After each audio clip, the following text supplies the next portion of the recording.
Good morning! Magandang umaga mga beses mga mare! For today's video, ako ay manghingi ng katmon. Ay, napakaganda ng sikat ng araw. Hanay! Ako po yung mga hingi ng katmon. At kami po yung magsisigang ng ulo ng tulingan, islang tulingan. Ganyan po ang buhay dito sa probinsya. Simple lang pero masarap mamuhay sa probinsya. Yun pong lulutuin kong ulo ng tulingan. Yan po pinanghingan laang. Ito baga, hindi na binili. Mahingi ako ng katmon dito kay Ate P. Ate P! Pahingi ako ng katmon. Ganda ng harapan ni Ate P. Hani. Si Ate P. Paspasan po pag walis ang kanilang harapan. Ayan po, hindi napapagod eh. Napakalinis eh. Masukal pa raw po. Iya.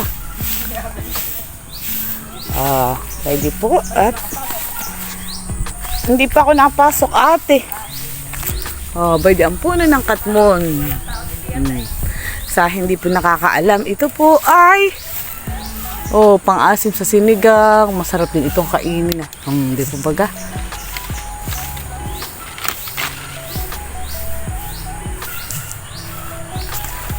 Ay iipon na ito sa sinigang. So, bayan po tayo pinakapanguhan na ng katmon. Ito yan. Ako ay magluluto na. Uwi na ako sa bahay. Magluluto na ako ng sinigang.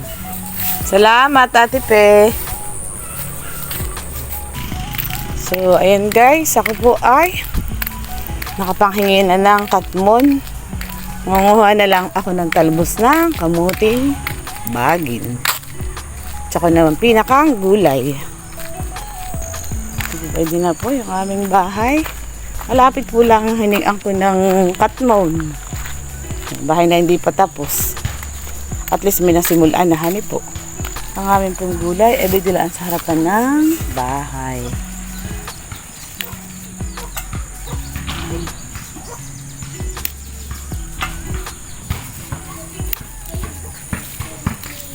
Di po baga sariwang sariwa.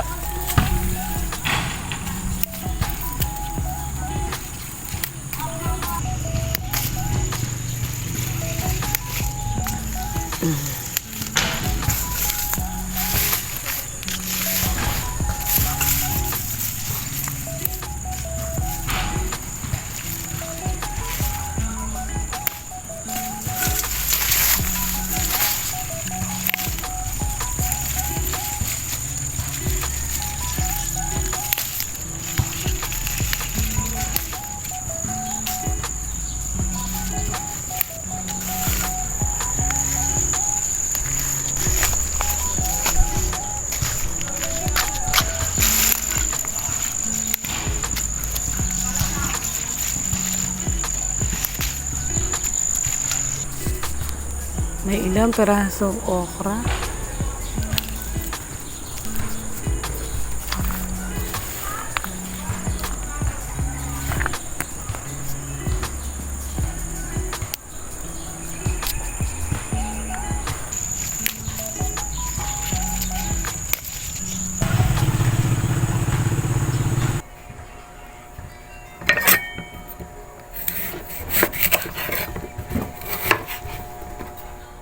Ito yung ginagawa ko hindi.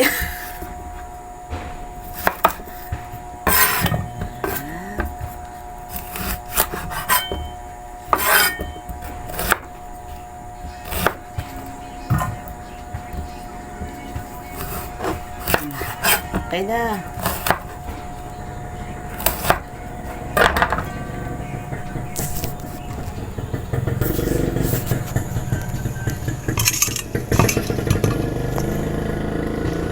Ayun na po, nahiwanan natin ang katmon.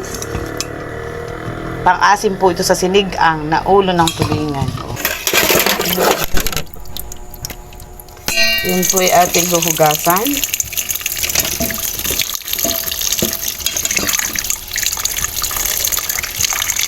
Tatanggalin po natin yung mga ganyan. Ayan. Yung dumi. Yung buhok.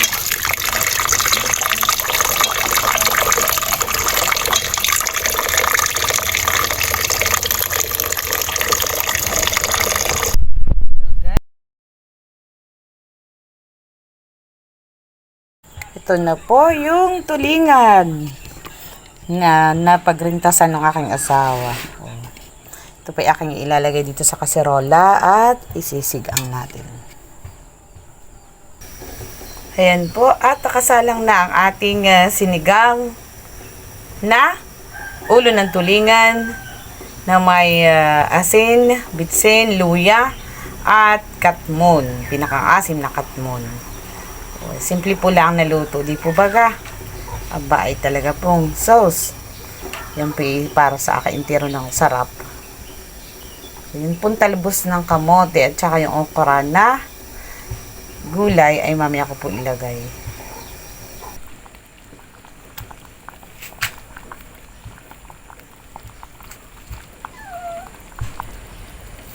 Yan, medyo luto na yung ating okra. At ilalagay na yung ating talbos ng kamuting bagin. Ay di po baga, wala akong binili kahit anuhan eh. Luya laang, asin bitsin ay okay na po. Tapos may kaunting sabaw. Ganun po lang kasimple yung buhay namin, pero masaya naman. At least nakakaraos sa maghapon. Kontento na po ako sa aming ganitong pamumuhay. Kailangan po magtipid at pinag-aaral po kami sa kolehiyo. Ay gasinto na po ang aming kitang mag-asawa, ang income ng pamilya.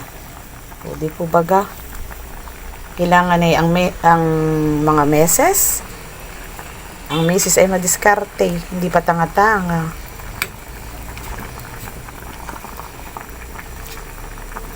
Simpleng buhay ay makakaraos na.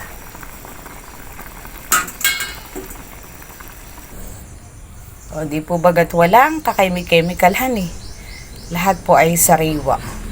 Sariwang isda, sariwang gulay, at sariwang pang-asim katmon. Wala pa yung kakemikal. O.